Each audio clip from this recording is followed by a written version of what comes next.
Hi everybody, welcome back to lecture number 2, or what would be lecture number 2, based on chapter 2 in lifespan development. So basically what we're looking at here is what are the theories of development. And hang on, I'm just going to move that around. And the learning objectives are to understand the differences in developmental theories. I'm not going to read it because you can actually read that. It's basically a chapter about what are all the different types of theories: psychodynamic theories, learning theories, cognitive development theories, contextual approaches to development. And I'm not going to explain what theories actually mean in this video, mainly because A, you can read them in the book, but also because we will unpack them and pull them apart and look at them in relationship to each of the lifespans along the way. So this video is going to be very short, basically, because we will look at all these theories in greater depth in relationship to all the lifespans throughout the semester. So let's have a very quick look and see where we're going with this.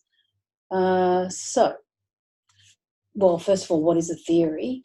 Let's have a look at the qualities of a good theory. They're consistent, they provide meaningful explanations, they're open to specific evaluation, they should stimulate new thinking and research, and they should provide guidance to parents, professionals and others in day-to-day work with individuals.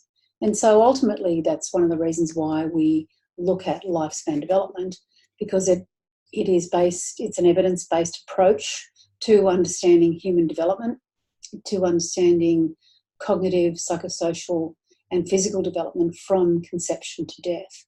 So it's a really useful subject, and it is completely reliant on good theory and good information. So it's something that we will be drawing on throughout the entire semester.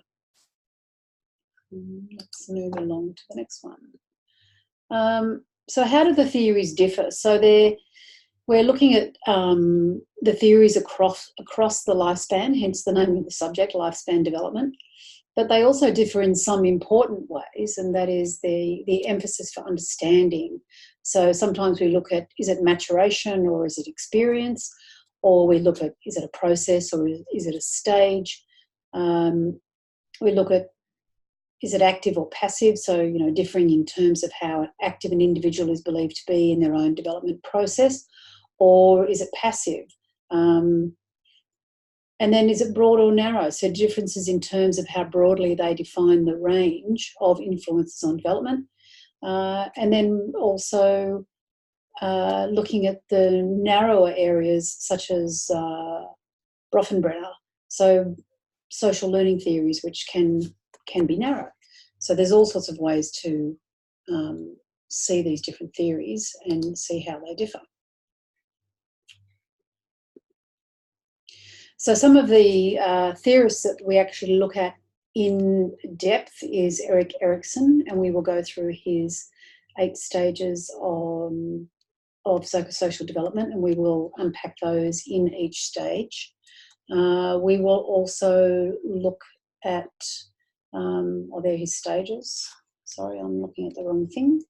And then we will also look at how these psychodynamic theories support us in understanding things like attachment theory.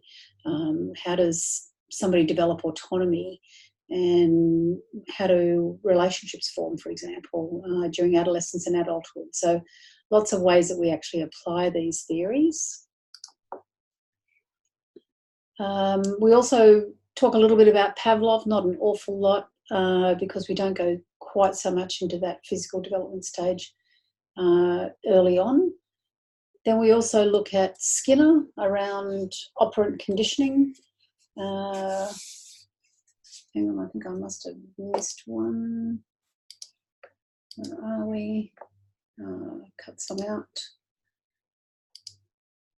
Pavlov, Skinner, and then social cognitive learning theory. once again, Albert Bandura is a social cognitive theorist, and he's actually he's done quite a lot of work around the development of self-efficacy. So that's something that we will look a bit more at, particularly in the early childhood stages. The application of learning theories, quite useful in managing things like eating disorders, delinquent behaviours. So we will actually take a look at some of those, particularly in the adolescent years. Cognitive development theory, some Piaget theories. We don't actually look too much at the non-Piagetian ones, but that's okay. We're not diving into this aspect of Piaget's cognitive theory in the first few years, so we can pass that one.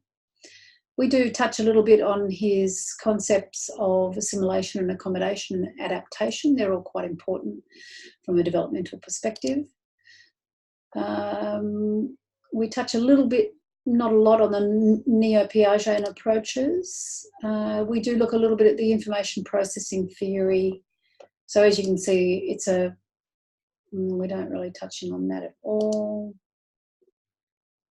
How do we actually apply these cognitive theories? So what I like to see throughout the course is what I call the so what, who cares. So we try and apply what you're learning. We try and apply these theories into what it is you're learning and the application into the real world. So, why bother learning this? How is this useful for you?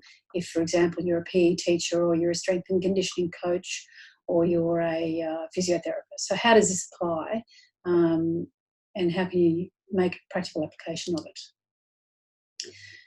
We don't really look too much on these ecological theories. We do dive into Vygotsky quite a bit around the zone of proximal development especially, a little bit on Lerner, and then we once again look at the application of those.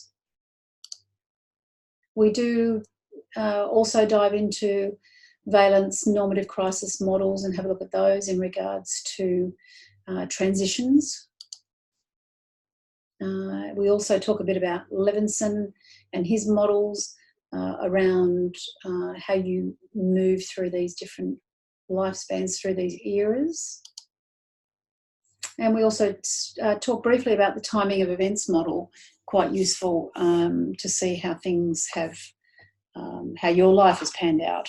Are you working with are you in time, basically, in regards to the social clock? And we know that this is a dynamic systems perspective.